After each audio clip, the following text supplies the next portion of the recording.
I'm about to unleash about Shedeur Sanders. I just watched what happened to Shedeur Sanders in the Cleveland Browns' third and final preseason game. And I'm outraged, I'm sickened, and I'm saddened. By the way, Shedeur continues to be treated in the National Football League now by those sorry-ass Browns and sorry-ass Kevin Stefanski. The Cleveland Browns are once again mishandling a promising quarterback. Skip Bayless criticized the organization for failing to develop Shedeur Sanders and for misusing his skill set. He argued that the team's decisions are undermining Sanders' progress and turning a major investment into a cautionary example. Bayless pointed to inconsistent usage, questionable play calling, and a lack of clear direction as key issues limiting Sanders. He said the Browns need a defined development plan and stronger support if they expect Sanders to succeed. Skip Bayless delivered a direct, critical assessment this week. After seeing Shedeur Sanders in a Browns uniform, he argued that Cleveland is mishandling the quarterback and undermining his development. Bayless said the team's approach shows poor planning and inadequate support around Sanders. He dismissed excuses about strategy and emphasized the need for better coaching,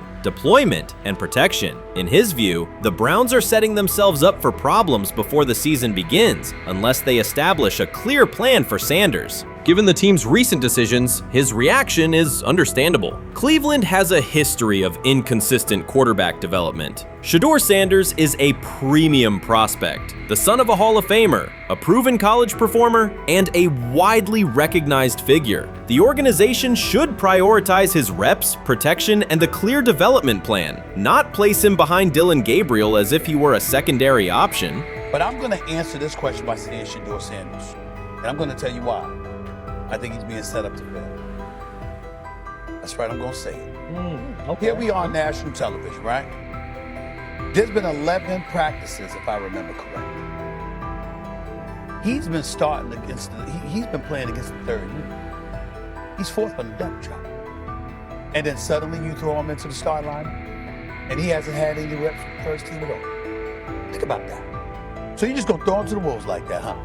I mean, you know, if he had first team snaps in practice. Yet here we are. Cleveland has one of the most publicized prospects and is handling him like a depth piece. The broader issue is the franchise's long record of quarterback instability and inconsistent development. That history colors every move they make. When the Browns draft a quarterback, fans don't anticipate a long-term answer. They brace for another reset. Shedeur Sanders should be treated as a priority, not as an afterthought behind Dillon Gabriel. Let's give him a chance. Let's give him a chance with the play calling. You know you have an offensive line that isn't playing that well.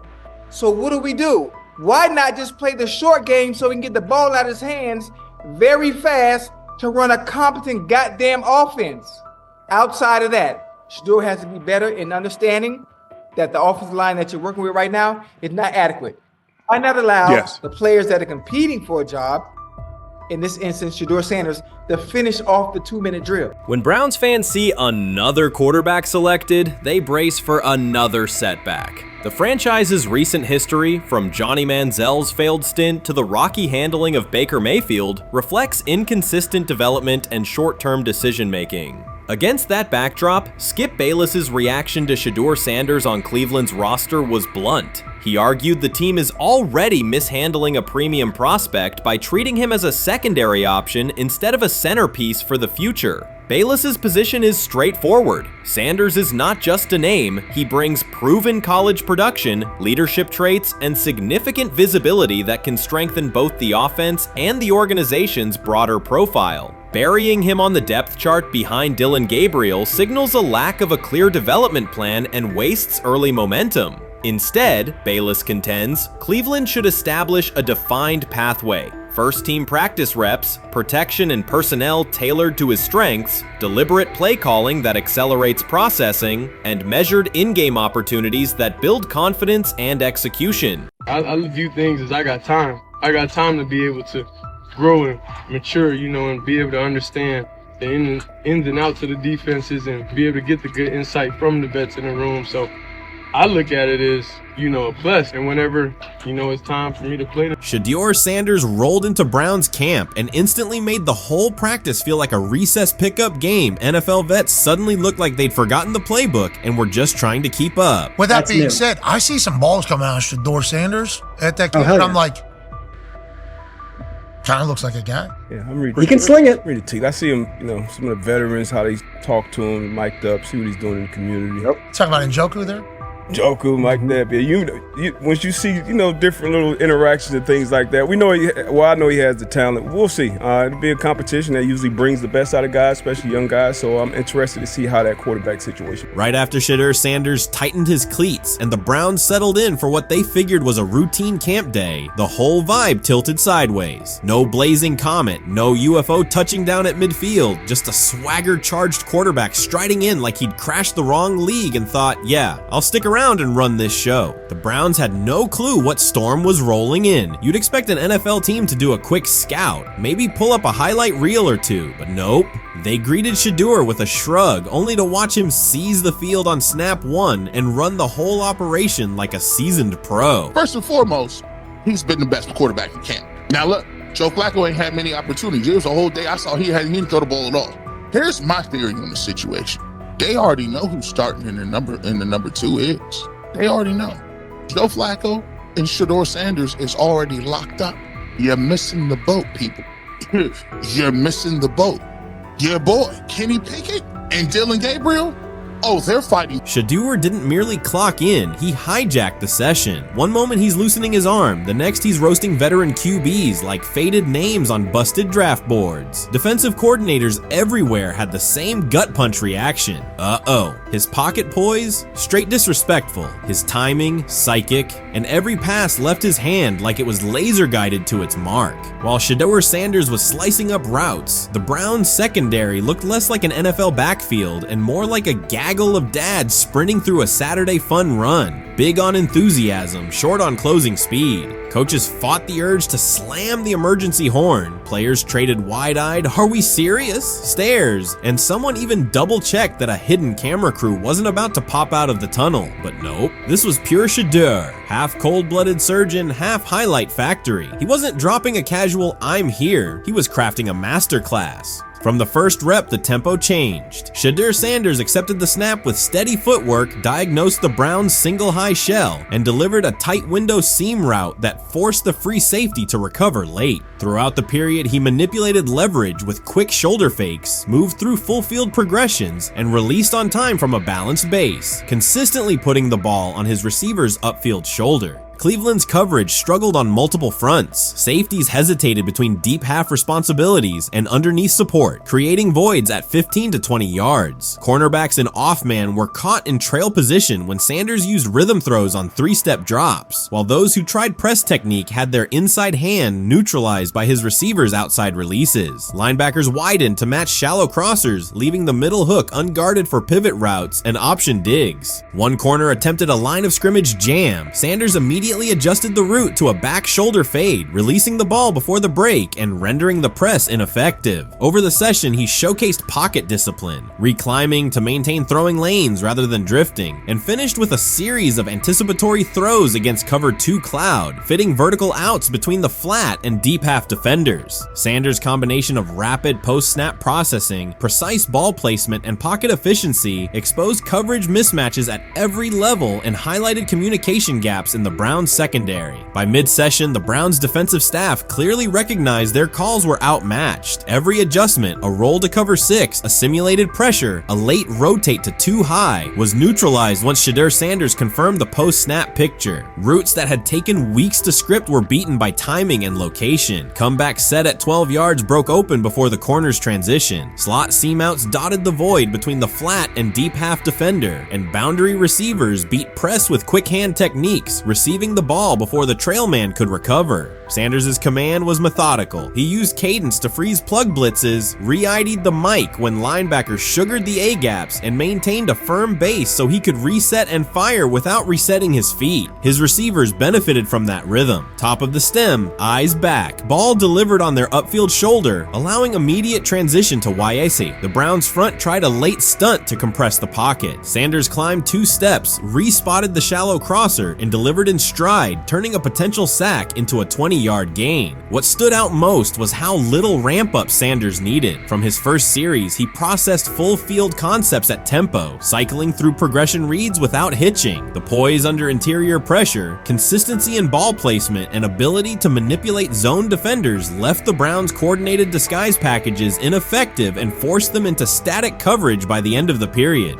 In short, Sanders' efficient mechanics, rapid processing, and anticipatory accuracy rendered Cleveland's defensive game plan ineffective at every level, from pre-snap disguise to post-snap spacing. Imagine there's many people that think Dylan Gabriel's a better quarterback than Shedeur Sanders. I don't care where they were drafted. If the Browns are the one team that thinks that, then I'm going to suspect it's not true. They don't know what listen, they're I've doing. been on every quarterback evaluation for 30 years. Right. I never root against anybody. Yeah. But I'd be surprised if Dylan Gabriel's ever a legitimate starting quarterback for the Cleveland Browns. I'd be surprised. I just don't think. Well, then it is a wasted pick because you took him in the top 100.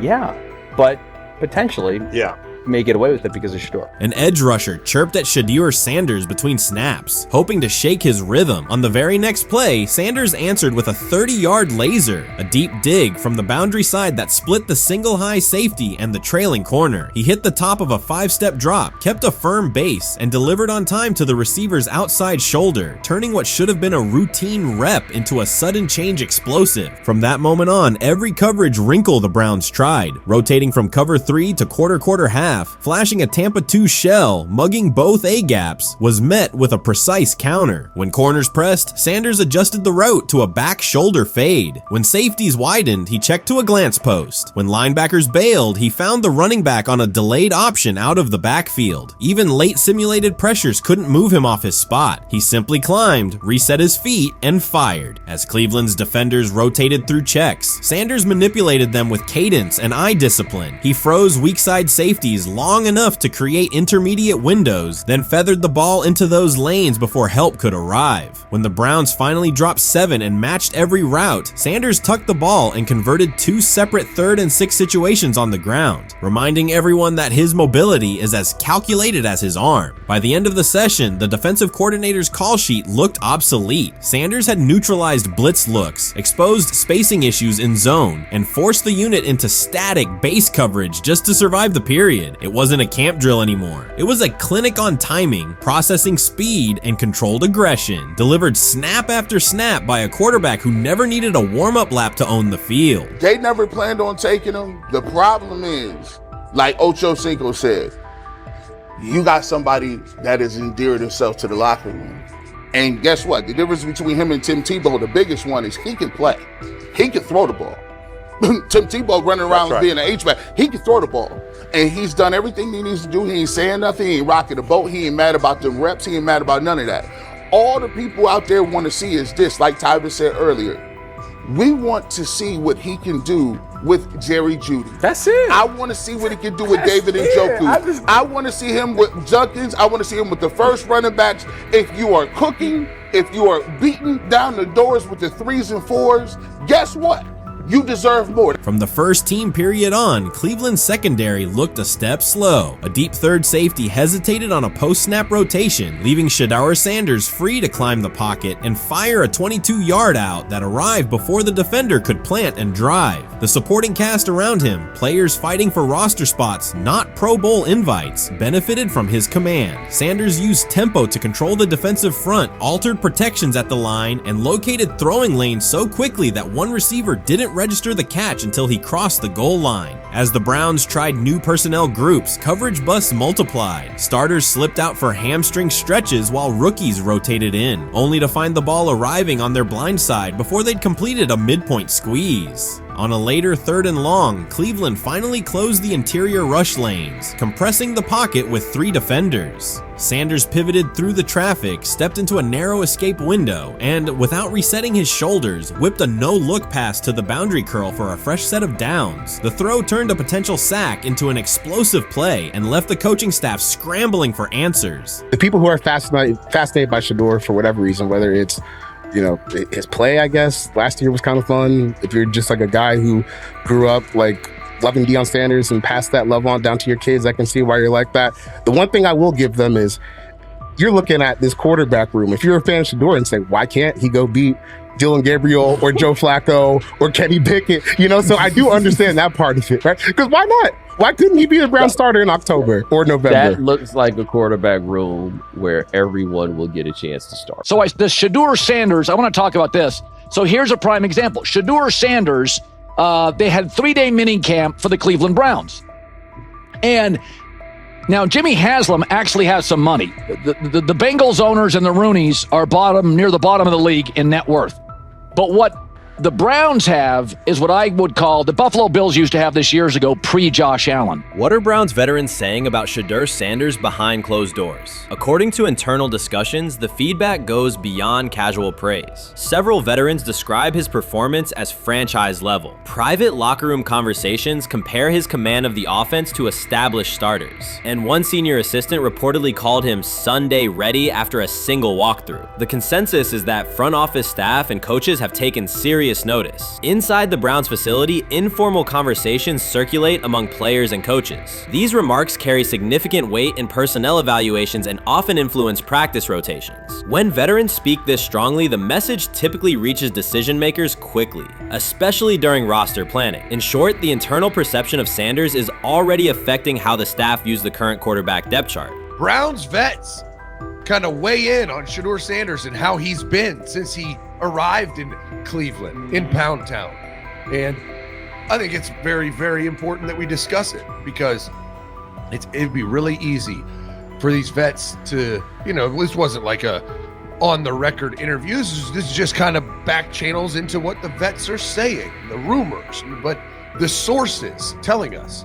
And we have a couple quotes, but Shedeur Sanders, Cleveland Browns, it seems like it's going well. And it's almost like you don't want to talk about it. At the center of the growing internal buzz is Shedeur Sanders, the rookie who entered Berea with late-round expectations but is being discussed privately as a potential long-term starter. This is not a routine camp tale about an extra arm taking practice snaps. Sanders has seasoned teammates, players with playoff mileage, quietly reassessing his ceiling. Observers who overlook these conversations risk missing one of Cleveland's most deliberate personnel moves in years. Sanders is not on the roster because of his surname. The Browns reviewed their quarterback depth, weighed costs, and chose a controlled, development-oriented option they believe can stabilize the position. His presence is already changing practice dynamics. Veterans notice his pocket awareness, adjust routes to his timing, and acknowledge that he processes coverage at an advanced level for a first-year player. Leadership patterns in the huddle feel different. Sanders delivers with precision and composure that challenge defenders to reevaluate their calls. The strategic upside is clear. A 4-year rookie contract offers cap flexibility while other franchises cycle through expensive stopgaps. Coaches and front office staff view Sanders as a calculated investment, not a publicity experiment. Outside chatter still focuses on Joe Flacco's age or Kenny Pickett's development. Inside the facility, however, veterans pause film sessions to dissect Sanders' ball placement and progression speed. Position coaches highlight clips where he works through reads decisively and delivers on time, traits rarely attributed to rookies. Sanders' confidence is measured rather than theatrical. He moves as though the NFL tempo is familiar, and that calm spreads across the roster. Experienced defenders are rechecking the depth chart and asking if the quarterback competition is tighter than publicly acknowledged. Great kid, and whether it's a following that he's earned, I mean, that's something that he's done a great job of interacting with fans, and but he is a great kid. You guys will get to know him more. He's working like crazy, just like all the guys. He's another young man. These rookies, my office is downstairs. As they got to walk by my office as they come in. They come in early. And Shedeur, just like all those guys, he's in there early. He's getting his work done. He has not yet secured the starting job. Evaluations so far come only from brief practice periods, no comeback drives, no national headlines, just steady execution in shorts and helmets. In a league that celebrates splashy debuts, Shedeur Sanders is earning trust rep by rep. Veterans typically withhold judgment until late in camp, yet several are already studying his footwork and timing, which suggests genuine respect. Inside the building, coaches sense that the Browns may have finally found a stabilizing presence at quarterback. Cleveland's recent history underscores why this matters. The team has started 9 quarterbacks over the past 2 seasons, an indicator of instability rather than depth. Sanders arrives with composure, arm strength, and a well-known surname, so any sign of readiness is magnified. Financial context also plays a role. The Browns are allocating a significant portion of the salary cap to Deshaun Watson, whose performance has not matched that investment. To manage costs, the front office signed 4 additional quarterbacks on low-impact contracts. Together, they account for far less than Watson's annual cap figure. If Sanders continues on his current trajectory, that structure could give Cleveland both competitive clarity and much-needed financial flexibility. He's the only person who's come out and say, hey, man, this dude look kind of good, man. Let me tell you what I heard. A lot of people reaching out to players in the locker room and stuff. To me, I think this is it's a red herring. Like, I'm supposed to suspend myself to disbelief that he was going to look bad. I've never expected him to look bad to start with. The 5th round quarterback stuff, that's involving perceptions, pre-draft analysis, and other teams. Cleveland's veterans have endured every kind of quarterback turmoil, poor reads, major injuries, shaken confidence, and sideline disputes. When a young quarterback like Shedeur Sanders steps in and appears composed rather than overwhelmed, people notice. The attention comes not just from coaches and reporters, but from the linemen and defensive leaders who have watched previous backups struggle. They are not exchanging doubts, they are sharing nods of approval. Sanders demonstrates instinctive pocket awareness, reliable accuracy, and steady poise, qualities that quickly circulate through team conversations. After years of instability under center, the Browns need someone who can remain calm and effective deep into the season. Although expectations have fallen over time, genuine interest is growing. Praise is coming from teammates who rarely commend anyone unless his performance demands it. They say training camp decides depth charts, but Shedeur Sanders began fighting for his job long before he will step inside the Browns facility. While most first-year players squeezed in one last vacation, he slipped onto a private field in Texas, strapped on Cleveland's helmet and shoulder pads, pulled a fresh number 2 jersey over his chest, and started rifling timing routes as if it were the opening drive of week 1. No cameras, no hype track, no product placement, just sweat, cadence, and ball placement. A rookie does not rehearse in full game gear unless he already envisions himself commanding the huddle. Plenty of observers shrug that clip off. They insist the 5th rounder, quote, isn't ready, cling to depth chart conventions, or whisper that the name across his shoulders did most of the talking on draft day. Maybe it is the Deion connection, maybe it is a preference for prospects who blend quietly into the background, or maybe the league's gatekeepers fear the possibility that the kid is better than the quarterbacks they have spent months promoting. Whatever the motive, the countdown has started, and video rarely lies. Shedeur Sanders is not preparing to arrive. He is preparing to lead. Footage of a 22-year-old quarterback running live reps in July should dominate highlight loops, but it barely registers on national outlets. Why? It ruins the tidy narrative. The easy storyline paints Shedeur as a pampered legacy prospect banking on his father's fame. Yet the tape shows something different. A rookie drenched in afternoon heat, drilling footwork, calling protections, and imagining cover 2 rotation before the first official meeting ever takes place. Elite mental prep looks boring on social feeds. It looks devastating when the season starts. Walk into Cleveland's quarterback room and you step into politics, not simply competition. Joe Flacco, a Super Bowl MVP in decline, carries institutional trust. Kenny Pickett, rescued from Pittsburgh's reset, carries hometown intrigue. Dylan Gabriel, the 3rd-round system fit, carries draft capital the staff must justify. And then there's Shedeur, the lightning rod whose presence alone spotlights every bias in the evaluation process. Coaches frame it neatly. Rookies must wait their turn. The truth is less polite. Practice snaps are currency. Perception is elastic, and early allocations already favor Pickett and Flacco. It is the oldest playbook in the league. Lock vets into the headline roles before pads even crack. Then let repetition shape reality. Sanders refuses to cooperate. He is not a fourth-string camp arm. He has engineered game-winning drives under national scrutiny, operated against live blitz looks most prospects never face, and more than any quarterback in the room, documented his own off-season obsession. No social media rollout, no brand consultant, just pads, cleats, and an unlit practice field. If his last name were Smith, pundits would label him the sleeper of camp. Instead, politics trails every throw. Training camp rotations expose organizational intent. Beat writer Fred Greetham already reports that Pickett and Flacco will open with first-team reps when veterans report July 23rd. Gabriel grabs the developmental snaps, leaving Sanders the leftovers. That isn't performance-based, it's narrative-safe. Gabriel doesn't threaten hierarchy, Sanders bends gravity. Watch the details. Does Shedeur steal 11-on-11 snaps with the twos? Does he run red zone installs or 2-minute drills? If he does, coaches are admitting he is forcing his way in. If he doesn't, they are postponing the inevitable. Either way, the private field reps have sharpened his timing and condensed his release. He is not hoping for an opportunity, he is prepared to seize one the instant it appears. Cleveland's joint practices amplify that tension. First come live periods against the Panthers, then sessions with the champion Eagles. Those reps belong to the starters, so Flacco and Pickett will absorb most of Carolina's disguised pressure and Philadelphia's exotic fronts. Sanders' proving ground will be the preseason opener on August 8th. Under the stadium lights, he will get entire series, real reads, pockets collapsing for real. If his command mirrors the footage from Texas, coaches will have to answer why he never saw earlier work. Reps are scarce. 10 padded practices separate veteran arrival from game 1. Even an even split, something that never happens, would hardly suffice. Instead, the staff will funnel snaps toward the comfortable choices. That strategy can bury a rookie, but it can also spark an eruption when limited opportunities turn into highlight drives. One flawless touchdown march in the second half of a preseason game, and the dog pound will chant his name. Then the staff's narrative control evaporates. Criticism of Sanders has never matched the scrutiny applied to his peers. Analysts nitpick a ball pat, a foot angle, a pump fake, Pickett's inconsistency, Flacco's diminishing velocity, Gabriel's college system crutches. Discuss politely, if at all. With Shedeur, the critiques arrive as coded doubts. Does he rely on the family brand? Is he coachable? Can he stay humble? That double standard is as old as the league's resistance to outspoken black quarterbacks.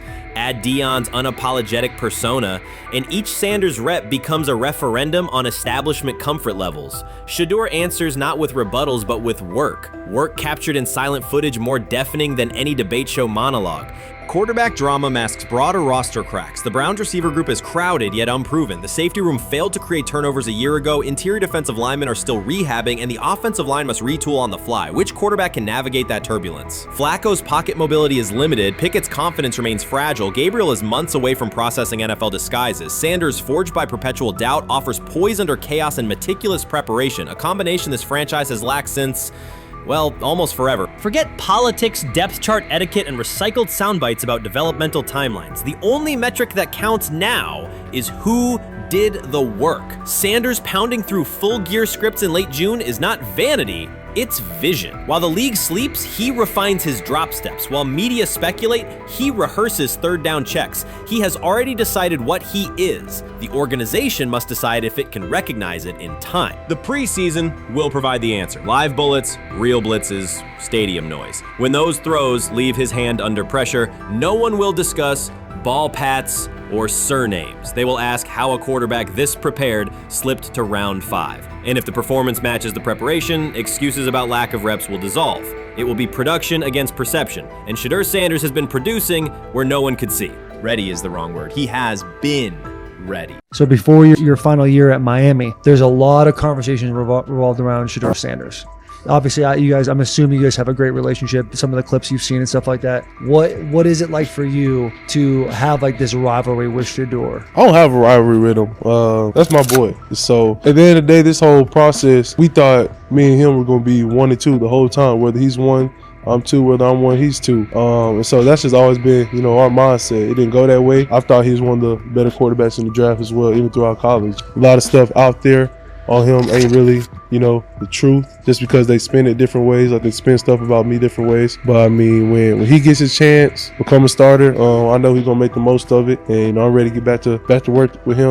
After the season, talk some more stuff to him. Cam Ward directly challenged the uneven standards applied to Shedeur Sanders, calling them inconsistent and unfair. By insisting that performance, not politics, guide evaluation, he shifted the discussion from one player to a league-wide problem. Sanders' treatment now serves as a test of how the NFL supports and evaluates emerging quarterbacks. I feel a special relationship with him, especially me. First getting to know him 5 years ago when I started working with him. But it did surprise me because he's a good quarterback. He doesn't get a lot of credit that he deserves. Especially the plays that he made in Colorado. A lot of quarterbacks and coaches are making those plays. And so when he gets this opportunity, I'm pretty sure having soon today, he'll make sure he'll make plays on the field. Cam Ward's public challenge to the treatment of Shedeur Sanders brought the issue into clear view. For months, discussion around Sanders has centered on his profile, major compensation, a prominent Nike deal, and the expectation to stabilize a struggling franchise. Rather than a standard evaluation of a top prospect, he has faced sustained skepticism from analysts, fans, and league voices. Ward's comments underscored that the standards being applied to Sanders diverge from those used with other rookies. By stating it directly, he did more than support another quarterback. He identified a broader problem in how the league responds to young players with significant visibility. The takeaway is direct. Assessments should reflect on-field performance and development, not external narratives. Generational talent. I'm gonna prove him right. I'm gonna prove him right. Don't worry. Oh my God. An article came out today. I'm generational. So I guess it's article versus article. I like that you think that, man. But we all know the truth. What? Trav gonna be first? Are you generational? I'm legendary. That's cool. We can be legendary. Legendary get their ass. We'll start doing it like 5 minutes. Shedeur Sanders entered the league with more than a playbook. He brought a public brand, a family legacy, and expectations unusual for a first-year quarterback. Before his first regular season throw, he was already positioned at the center of attention. Rather than assess him on that reality and his on-field ability, many voices reduced him to marketing, treating visibility as proof of hype instead of performance. Cam Ward pushed back on that framing. His point was simple: judge Sanders by the same criteria applied to other rookies. With Sanders' resume, production, leadership, and composure, most first-year quarterbacks would be discussed as long-term cornerstones. The evaluation should be consistent, focused on development and results, not perception. This is a process with Shedeur, who I know is a buddy of yours, and how do you think both of you guys will end up doing the league? I think we'll both end up being one of the best quarterbacks in the league. I just think the work that me and him are willing to put in, the relationship we have to constantly compete each and every day, to better our craft, for ourselves. I just think it's gonna end up paying off for us in the long run. Do you guys kid each other about who's going first, and how much does that matter to you? Yeah, we play around, we joke around with it. It really don't mean nothing. Draft pick will never mean anything. At the end of the day, you got to show whether you can prove each and every Sunday. You can't just do it 1 year. Disrespect shows up in two patterns. First, Shedeur Sanders is repeatedly framed through his father, Deion Sanders, as if lineage erases his own work. Discussion drifts to pedigree instead of what the film shows. Second, his visibility is treated with suspicion. His audience reach, partnerships, and ability to lift ratings are labeled hype rather than recognized as value. Instead of acknowledging that he drives demand and expands the stage for his team, critics call it an unfair edge. The result is a skewed evaluation. Star power is held against him while on-field production gets pushed aside. The standard should be consistent. Assess the tape and the development, not the last name or the attention it brings. Well, Ward were microfacts. Cam Ward's remarks went beyond defending Shedeur Sanders. They confronted how the league manages star power. The reality is simple. The NFL markets visibility, but resists it when a player doesn't follow the expected script. Rookies are supposed to be quiet, deferential, and grateful for limited leverage. Sanders arrived with leverage, brand reach, major endorsements, and confidence. And that presence was recast as entitlement. Instead of treating those factors as earned advantages, changes, much of the commentary used them to diminish him. Ward called out that contradiction. The same influence the league sells to audiences is criticized when a young player exercises it. His point is a standards problem, not a personality dispute. Evaluate Sanders on his preparation, leadership, and results. Don't penalize him for having a platform or for using the leverage that the modern NFL itself helps create. Now it sounds like the Cleveland Browns are going to all but imprison Shedeur Sanders in the football sense of a very talented rookie quarterback who obviously needs reps, needs an opportunity, and who now, barring some miraculous luck, will not get the opportunity to play in a single real game. I'm sure many around the NFL are celebrating as we speak. They are chuckling about this. Many in the NFL wanted to teach Shedeur and his daddy. Cleveland became the center of the conversation. With Shedeur Sanders attached to a major Nike partnership, the expectation was straightforward. He should be given real game reps. The Browns instead leaned on Joe Flacco as the default choice, treating stability as the safer path while sidelining a quarterback with clear cultural and commercial pull. Each week Sanders didn't see the field, scrutiny grew. Commentary questioned the value of his contract environment and relevance, and fan debate shifted from development to doubt. That wasn't measured evaluation. It was a delay framed as prudence that eroded confidence in the process. Cam Ward reset the terms of the debate. He pointed to an uneven standard. When veterans or other young players secure significant endorsements, it's considered smart business. When Sanders does it at scale, it's recast as ego or hype. Even the scope of his off-field agreements became ammunition against him rather than evidence of market demand. Ward's position is simple. Use one standard. Assess Sanders on preparation, decision-making, and progression, not on discomfort with his platform. Treat visibility as an asset, not a disqualifier. The issue isn't attitude or branding, it's the consistency of the evaluation. Ward called it directly. The treatment has been unequal, and it should be corrected by aligning opportunity with performance criteria. Fans need to recognize there's not a team in the league he'd start for. Not one. That's not ridiculous, that's not unfair, that's not a vast conspiracy. Shedeur Sanders fans are Angel Reese fans. They're just fair weather fans who don't really give a fuck about the sport. Most of them are just Dion fucking groupies that followed him when he went to fucking Colorado, just like Angel Reese's fans had never watched basketball prior to her playing at LSU, and they followed her to the WNBA and don't know shit about the sport. That's it. Now Dion fucking groupies are running around acting like, oh, this is payback to his dad. The timing is pivotal. Shedeur Sanders isn't trying to blend into the league's background. He's shaping the agenda. He drives debate segments, fuels short-form highlights, and moves merchandise at a pace most rookies never approach. By the metrics that define modern attention, he is the draw. Yet, a segment of observers continues to undercut him, not because of shortcomings on tape, but because of discomfort with how prominent he already is. Cam Ward put words to what many could see. Coverage around Sanders has been filtered through reaction to his visibility, rather than a clear read of his performance and growth. The market has already weighed in. Demand is real, not manufactured. Nike's record-level rookie endorsement aligned with that reality, signaling long-term value and cultural reach. This exposes a core contradiction.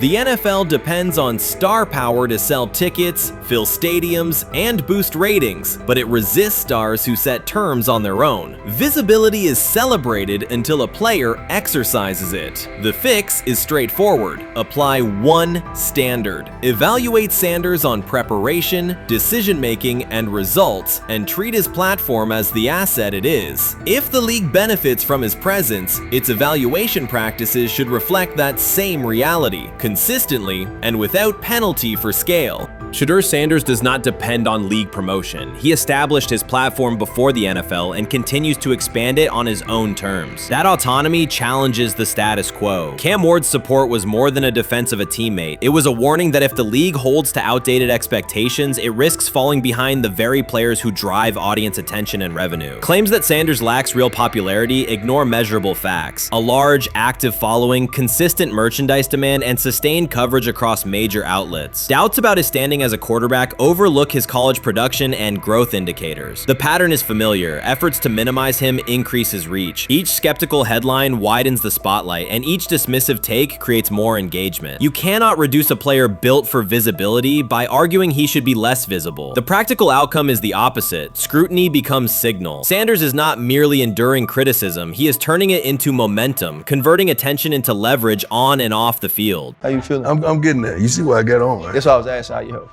Yeah, I'm getting there. See? Prime, what they had to do? I had blood clots. Okay. And they amputated, you know. But I work with it. Man. Yeah, I'm amputated. So I get that worked on a couple times a day. Keep the blood circulating, blood flowing, but it's a new normal. And the best thing about here, we have a whole medical team on the second floor. Right. We have a whole medical floor, which is great. Deion Sanders is shaken, this time not by a hit on the field. In a sudden turn, Ryan Clark has uncovered a serious plot affecting Shedeur Sanders' NFL draft status, and the disclosure is reverberating across the sports community. What once looked like a simple scheduling delay may actually be a calculated effort to undermine Deion's son. The facts suggest intentional sabotage, a breach of trust, and repercussions that could be far-reaching.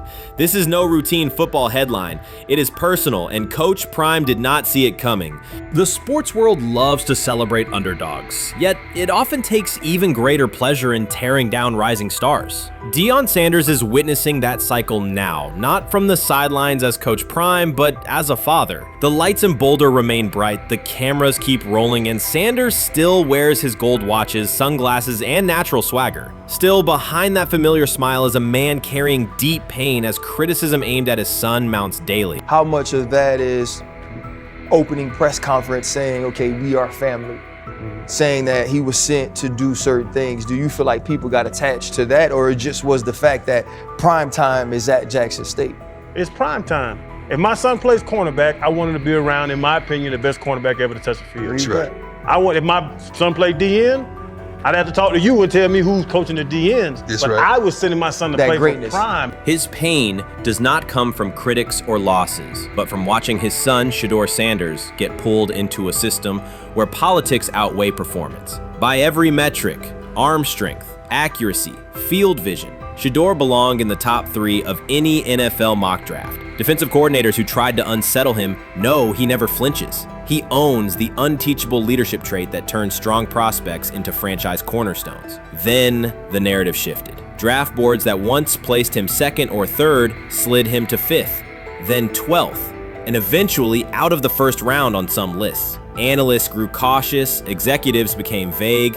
The statistics stayed strong, and the game film still proved his ability, yet the buzz evaporated. The abrupt silence felt deliberate and wrong. Former NFL safety and respected analyst Ryan Clark then delivered an unfiltered disclosure, not on a scheduled TV segment, but in an unscripted comment. He stated plainly that influential figures inside the league were not overlooking Shedeur Sanders. They were actively holding him back.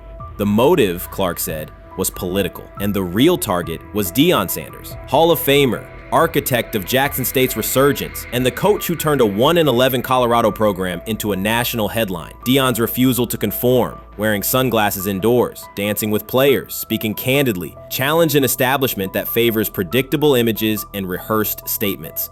According to Clark, that resistance to tradition was not forgotten.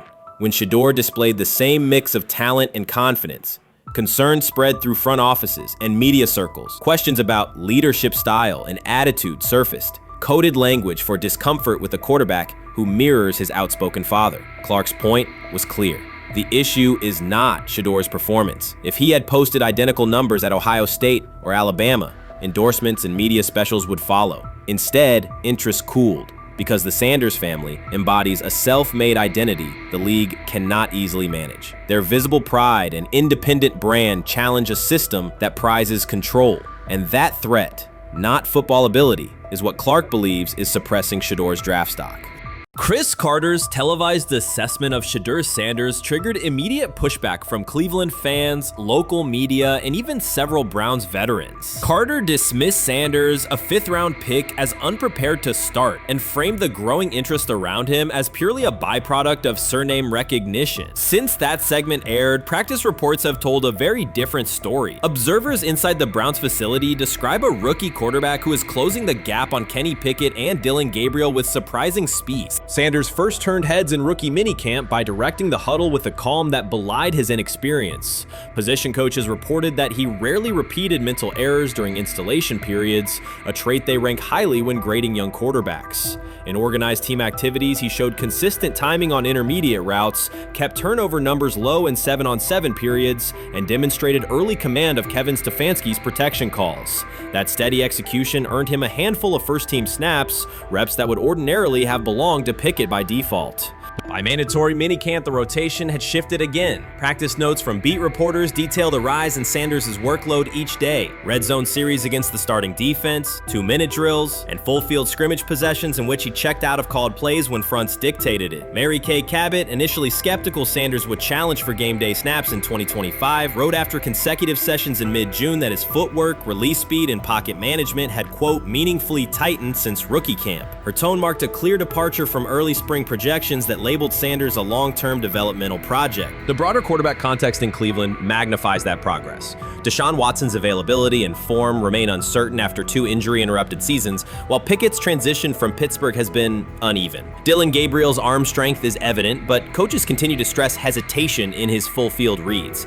Against that backdrop, Sanders' quick decision-making and mechanical efficiency have begun to look less like a pleasant surprise and more like the roster's most reliable short-term plan. Inside the locker room, acceptance has followed performance. Wide receivers cite Sanders' ball placement on outbreaking routes, noting that the ball routinely arrives on the upfield shoulder, a small but essential detail that allows for yards after the catch. Offensive linemen appreciate his pocket awareness. Joel Bitonio remarked privately that Sanders slides up instead of bailing when edge pressure flashes. Defensive backs say his eye discipline forces them to hold coverage longer than they expected against a rookie. Such cross-positional respect develops only when day-to-day tape shows tangible improvement. The reaction to Carter's critique highlights a recurring double standard applied to young black quarterbacks. Traits celebrated as swagger or confidence in other players were labeled arrogance when associated with Sanders, yet the quarterback himself has not responded publicly. There have been no subtle social media jabs, no mention of critics in interviews, only repeated references to competing for every rep and learning from veterans. That measured approach, combined with hard evidence from practice, has softened earlier doubts among coaches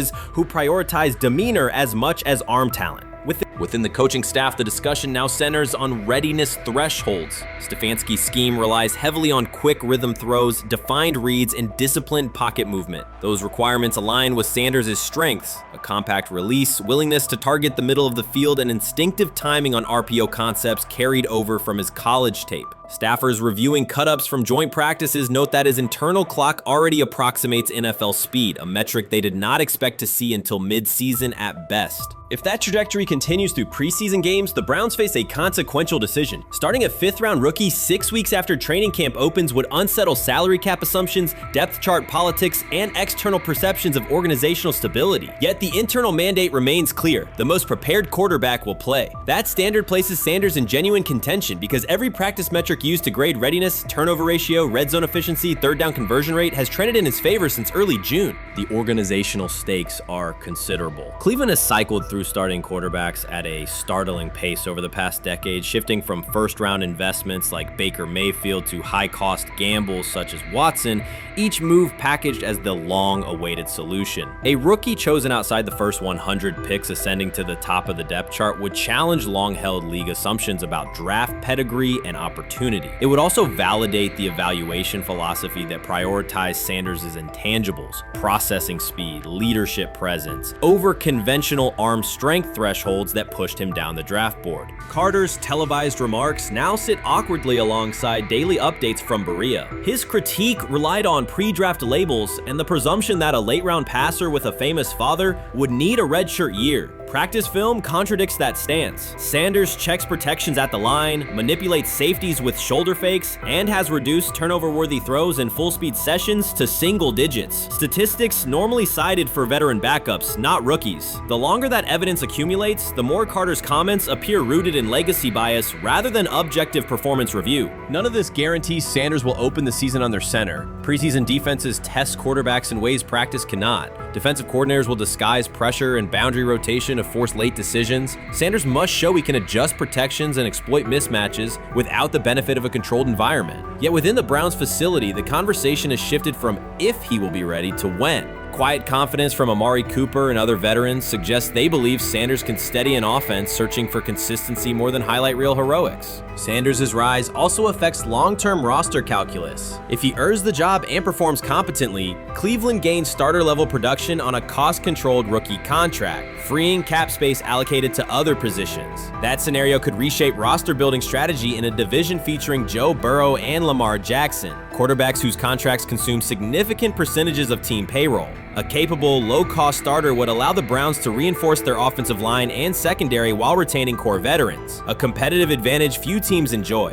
For now, the focal point remains daily improvement. Sanders continues to arrive before sunrise, reviewing the previous day's install with the quarterback coach, then staying after practice to throw on-air routes with receivers low on the depth chart. Coaches track those habits closely because consistent routine underpins performance when adversity strikes in live games. Each incremental gain strengthens the argument that readiness depends on preparation and aptitude, not draft slot. Carter's segment reminded the league how quickly assessments can become outdated when they lean on perception over evidence. Sanders' steady climb up the depth chart underscores the counterpoint. In the NFL, tape is the final arbiter. Should Sanders translate practice efficiency to preseason success, the Browns may discover that the solution to their long-standing quarterback riddle arrived quietly in the 5th round, carrying little more than confidence and a willingness to work. Shedeur Sanders doesn't ask for excuses. He hasn't blamed limited reps, patched together receiver groups, or 4th-string offensive linemen struggling against Cleveland's second-team defense. He shows up, works, and demonstrates why he belongs. On day 3 of Browns training camp, for the first time since OTAs, he finally received something close to a fair opportunity. He lined up with the second unit during an 11-on-11 period and made the most of it. In 8 plays, he did what he typically does when given a chance. He executed. He went 2 for 2 on a quick series, finishing with a decisive throw to tight end Blake Whiteheart that immediately caught the sideline's attention. There was no hesitation in his drop, no unsettled feet, and no panic. Just firm, accurate timing and clean operation. It raised an obvious question. What has taken so long for the Browns to evaluate him with a functional group?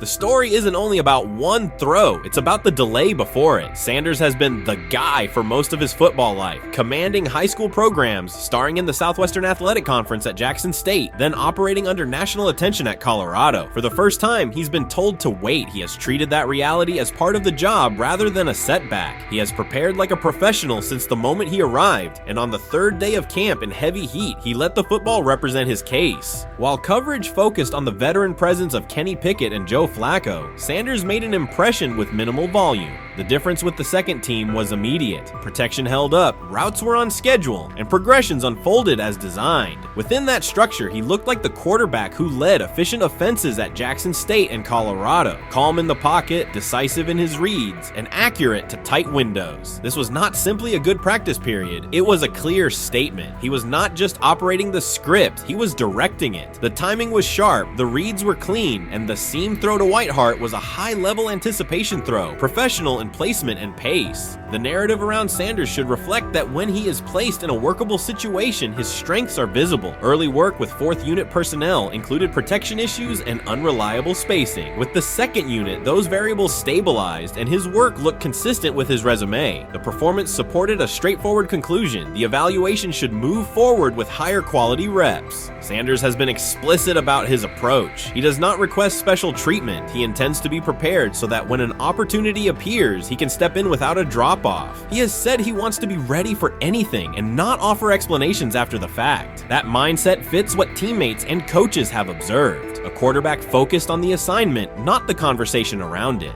The conditions were demanding: relentless sun, heavy humidity, and a practice tempo that stressed decision-making. Many players fatigued as the session wore on. Sanders did not show signs of rushing reads or forcing the ball. He managed the pocket, reset his base when necessary, and continued to deliver on time. The path he has taken, HBCU starter in the SWAC, then Power 5 starter under constant attention, has prepared him for compressed evaluation windows. He has been under scrutiny for years. The heat did not change his process. He moved defenders with his eyes, anticipated breaks, and stepped into throws with balance. The crowd was not chanting his name, and there were no ovations. That was irrelevant to the task. He is focused on the locker room and the staff, and he is building credibility the same way he did at previous stops, by being reliable when the ball is snapped. Quarterbacks coach Bill Musgrave has emphasized ignoring external noise and keeping attention on install, footwork, and timing. Sanders is familiar with the dynamic. He has been followed by cameras and commentary since his early teens. He has experience living with attention and still adhering to routine. Under heat, with a narrow set of snaps and multiple decision points, he stayed composed and effective.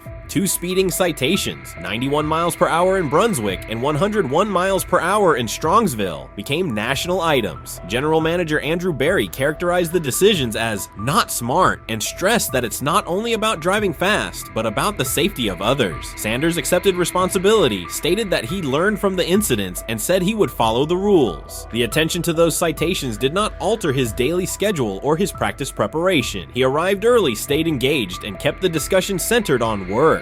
Away from the field, he spent time at Rainbow Terrace in Cleveland after a significant apartment fire, distributing supplies and checking on families affected by the incident. There was no formal media rollout around the visit. It was an instance of direct engagement with the community without publicity attached to it. That reflects the same approach he shows inside the building. Do the work first. Sanders treats each rep as if it might be his last for the day and his only chance to show a specific element on tape. He prepares for protections, cadence variations, route adjustments, and timing with a level of detail that compresses the learning curve. When he is not under center, he studies coverages from the sideline, charts plays, and reviews video before and after practice. He writes down the next day's calls so he can anticipate checks. He has reference using virtual simulation tools to replicate snaps he does not receive physically. That is not a passive stance, it is an active attempt to reduce the distance between classroom and field. He is building relationships across the roster, not just with projected starters. He communicates with defensive backs to understand what they see and how they react to certain stems. He spends time with offensive linemen to align on cadence and protection calls. He connects with newer players away from the facility so that communication improves in practice. That is practical leadership, consistent, low visibility work that becomes obvious when the ball is snapped and the operation is smooth.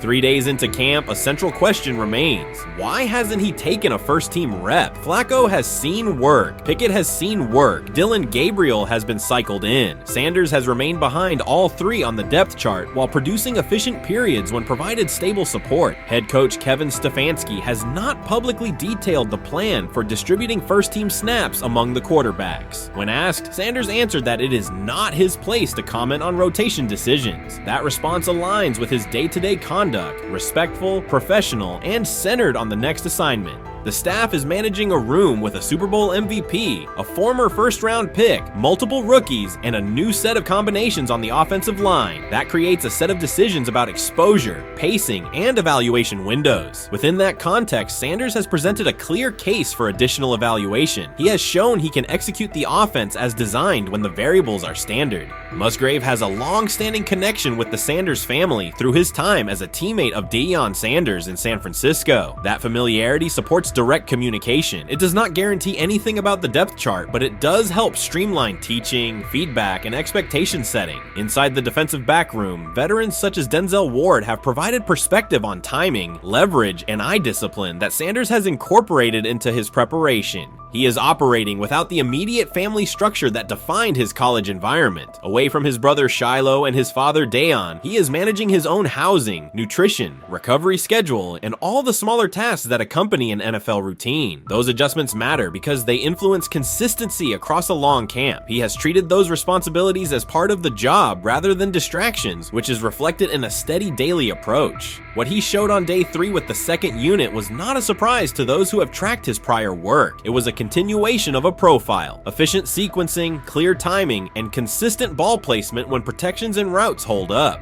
The 8-play period was short, but it was enough to reinforce the point. He doesn't need a large sample to demonstrate baseline operation. He needs a fair sample to test ceiling and adaptability. There is also the matter of perception. Public attention concentrated on the speeding tickets and the general manager's response. Less attention fell on the preparation, the efficient period with the second team, or the community engagement at Rainbow Terrace. That imbalance is common in training camp narratives. Sanders has handled it by keeping his answers simple and his focus on football. He has not tried to redirect the conversation. He has done his work and waited for additional reps. The objective next step is straightforward. Expand the evaluation with higher unit personnel and standard opponents. That does not require a complete reshuffling of the depth chart. It requires allocating a defined sequence of first-team snaps so that timing with starting receivers and protections with starting linemen can be measured on tape. The staff can then compare operation speed, accuracy under pressure, red zone decision-making, and 2-minute mechanics against the other quarterbacks. That is the most direct way to clarify the competition. None of this dismisses the experience or track records of the veterans in the room. It emphasizes that the purpose of camp is to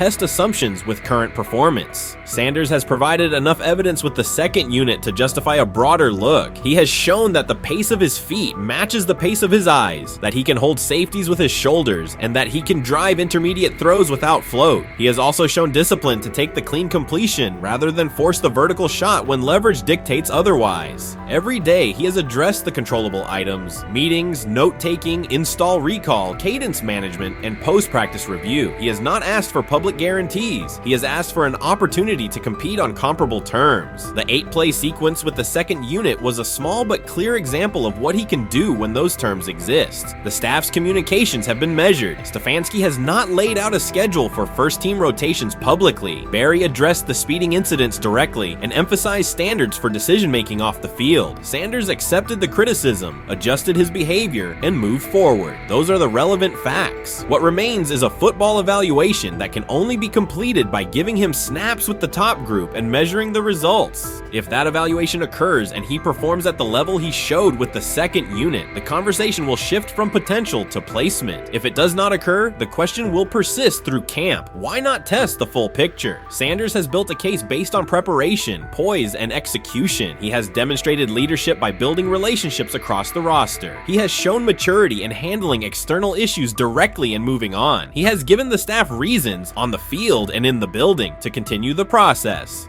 3 days into camp, he has answered everything within his control. He has shown growth, discipline, and consistent operation. He turned early fourth-team disarray into learning, then executed cleanly when moved to the second unit. He kept the discussion on football when outside topics threatened to dominate. He has not tried to win a press conference. He has tried to win every rep. If he continues to stack days like this, the next step is logical. Evaluate him with the starters, document the results, and let the tape determine the depth chart. Until then, he will continue to prepare, continue to compete, and continue to present the same message through his play. Rich Eisen addressed the armchair analysts and online critics head on. Shedeur Sanders just received his opportunity and the backlash arrived immediately. Eisen responded with a clear point-by-point case explaining why the criticism misses the mark. If you thought Shedeur's rise was rapid, Eisen's analysis puts it in proper context. Here's what he laid out on air. Already speaking in Cleveland high schools. Weekend after, flying out immediately to get to work. But his character's terrible, right? You know, and listen, oh, he interviewed bad, you know, according to who? The New York Giants? No offense, Bert. The same New York Giants that gave Daniel Jones a huge contract and let Saquon Barkley out the door. That's the intel we're trusting here. That was for him to celebrate. He just made, I mean, look, he put in work in college. He had the privilege of being coached by his father, which we all would love and do. Turned around not one, but two programs in college football.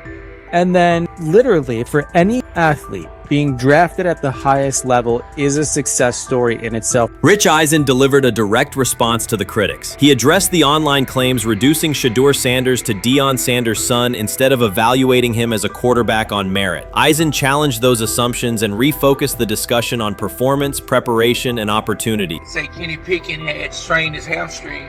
Shedeur, they say his first day in pass, 9 for 9, 2 touchdowns, no interceptions. Really was just hating on this young guy. Within minutes, Rich Eisen delivered a structured breakdown, addressing each claim with evidence and dismantling weak narratives through clear analysis. He replaced speculation with data and kept the focus on what matters: decision-making, accuracy, leadership, preparation, and game management. The reality is simple: Shedeur Sanders was not given this opportunity. He earned it through performance and consistency against real competition. He accepted the role, met the standard, and handled the moment with professionalism and urgency. No shortcuts, no favors, just results and readiness. Eisen's point was direct: evaluate Shedeur on his work, not assumptions, and acknowledge that he has justified the opportunity on the field. I've done it at 2 locations already, so it's simple. So that's why when people say I'm not, one of the top quarterbacks or the top quarterback, is what are y'all going based off of? Because I did it year after year after year, and you see the progression. So it's like, obviously, it got to be some type of external hate that you have for the family, for the last name, for anything, because I know I proved myself. While many were still debating whether he was NFL ready, Shedeur Sanders stepped onto the practice field and operated like a clear QB1, setting protections, controlling tempo, and executing the plan. The narrative that he is just flash, media attention, or his father's influence does not hold up against his work in installs, progressions, and situational drills. What he showed was composure, efficiency, and command of the offense. He processed quickly, protected the football, and delivered on-time throws, demonstrating preparation and control. I'm a firm believer. If I wanted Shedeur Sanders at 2, at worst at 33, of course I already think that he's better than other quarterbacks, because that's the type of talent. That's where I would have picked him at.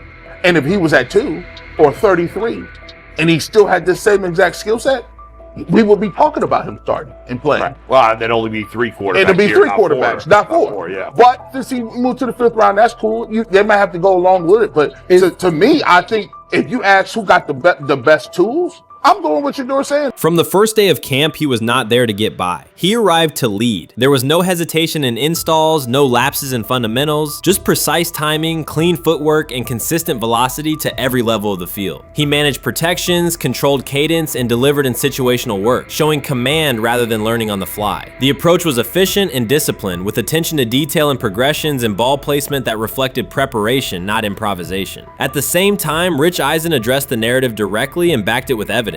He laid out clips, context, and performance markers to cut through speculation. Eisen emphasized that Shedeur Sanders did not step into this moment because of publicity. He built toward it through sustained work, resilience, and results. The background, media readiness, high football IQ, and a professional approach was developed over years, not days, and it translated to immediate operational control of the offense. The resistance came from familiar places. Some in the traditional guard still framed mobile quarterbacks as limited and expected the nepotism label to define him. That view did not hold up against what was on the field: composure under pressure, secure decision-making, accurate throws into tight windows, and consistent execution in red zone and 2-minute sequences. Eisen's point was clear: evaluate Shedeur Sanders on performance and readiness. The evidence shows he earned the opportunity and is meeting the standard with accountability and consistency. Yeah, teams didn't draft him because they didn't think he was first-round talent. And the quote we played and that's on the screen, I think is flatly wrong. We all know this shouldn't have happened. Yes, it should have. It should have happened because this wasn't. Now, again, teams can be wrong. The league as a whole can be wrong.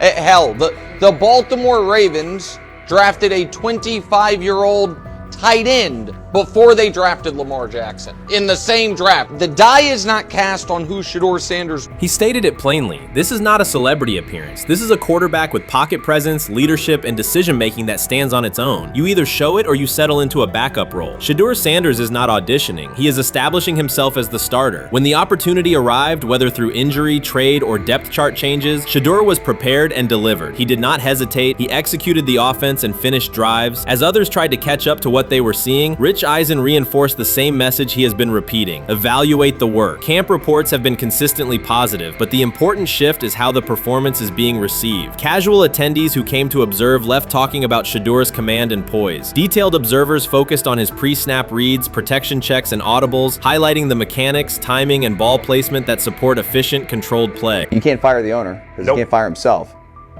Yeah, someone's head's going to roll, unfortunately, in this situation, and it's probably Stefanski and Barry. I saw on The Athletic. I don't think that's fair, by the way. Stefanski, that part. I agree. I was saying the other day on my podcast that Barry should be fired. And I said I wouldn't fire Stefanski, but a couple of people made the point of saying, But if you fire the GM, you got to give him a chance to hire his own coach, which is fair. That's true. So I would fire Berry. I would hire a new GM.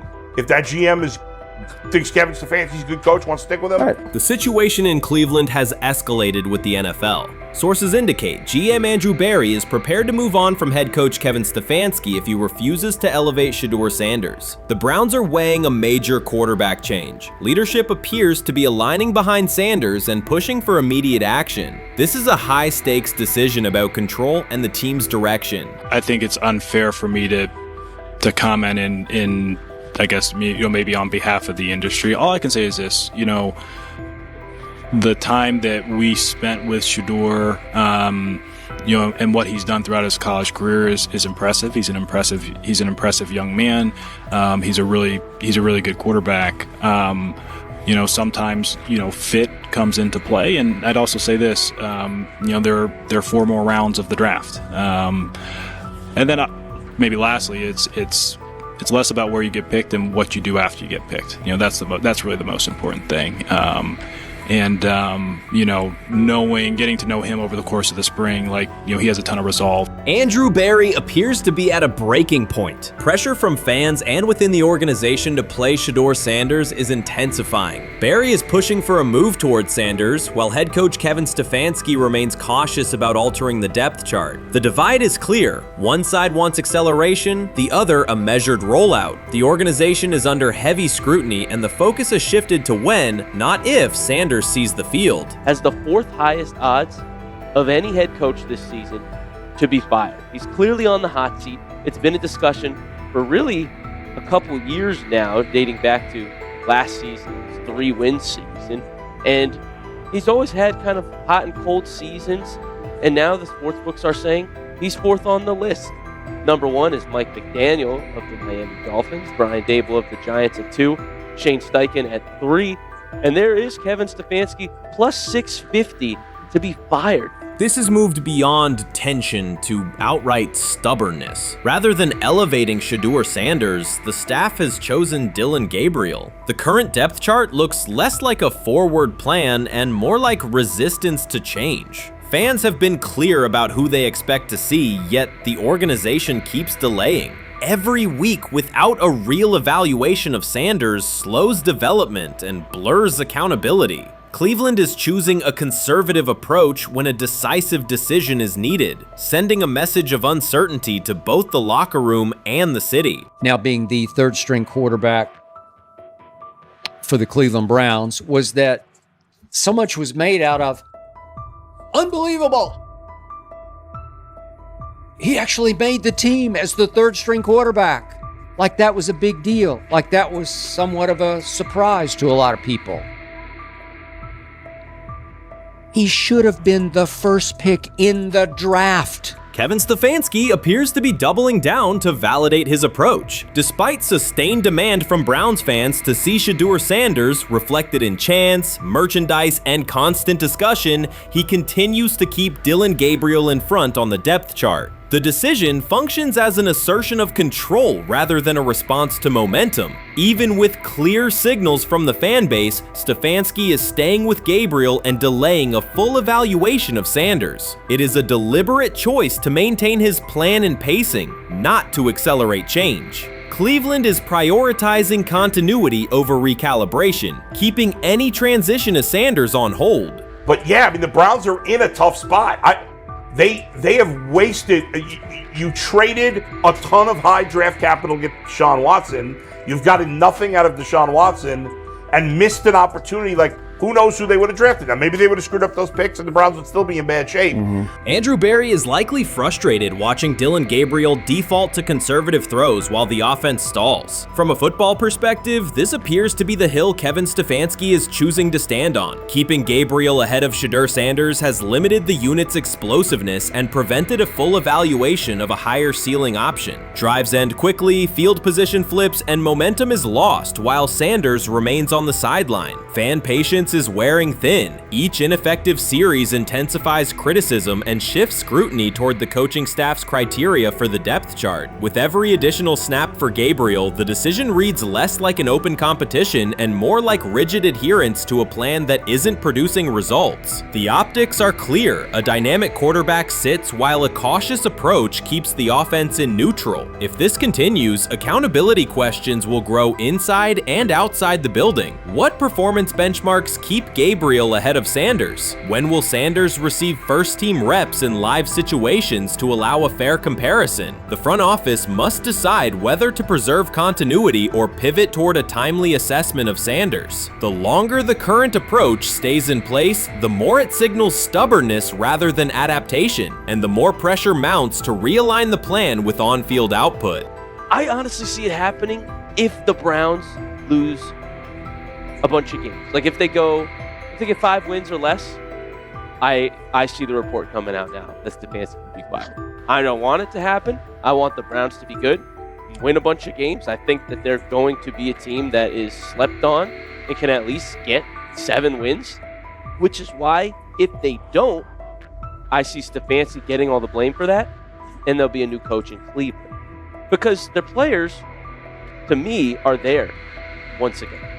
We've talked about the incredible rookie class. The approach in Cleveland lacks consistency. One week, Andrew Berry signals he wants Shedeur Sanders on the field. The next, Dillon Gabriel gets the reps and the plan stays conservative. Through it all, Kevin Stefanski shows limited urgency despite pressure on his job security. Fans are asking for an offense that can push the ball, change field position, and produce points. Instead, the unit leans on short throws and cautious sequencing. Gabriel's play keeps the ceiling low and momentum static, while a full evaluation of Sanders is postponed. The result is growing frustration and a clear disconnect between the front office, coaching staff, and expectations in the stadium. The NFL tried to teach him and his father a lesson. You don't act like that. You don't talk like that before a draft. We'll show you how our game is played. We will watch you plummet all the way. I think he would have gone undrafted except for that owner in Cleveland. And he is the key to everything because he is something of an against-the-grain maverick owner. He's kind of a wannabe Jerry. Fan speculation is growing. Some believe Kevin Stefanski lacks confidence in Shedeur Sanders. Others think he's prioritizing Dillon Gabriel for reasons unrelated to performance. A more extreme view claims Stefanski is manipulating outcomes to secure a buyout. Whatever the motive, the risk is clear. This approach is straining his relationship with GM Andrew Berry and alienating the fan base. Pressure is rising, Berry's patience is running out, and supporters have shifted from requests to demands. If the current plan continues, calls for a change in quarterback and accountability will intensify.